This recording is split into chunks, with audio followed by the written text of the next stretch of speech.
Today, let's make 2 sandwich spreads that are sure to please your folks this spring and summer and fall.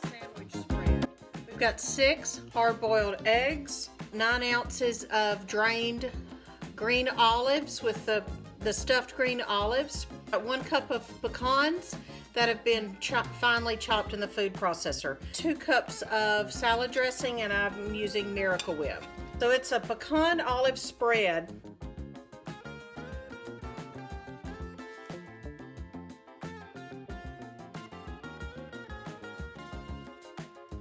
To make this pimento cheese, you're going to need 4 ounces of cream cheese, softened, 1 pound of shredded sharp cheddar cheese, 3/4 cup of good quality mayonnaise,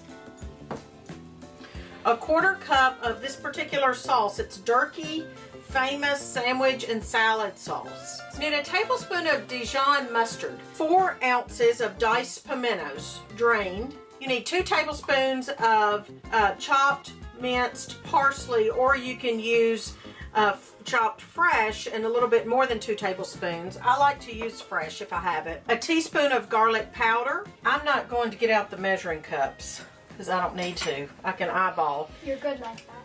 Oh, well, thank you. Stir all this up, and then I'll use my glove to add the cheese and just get it incorporated. And have a bite.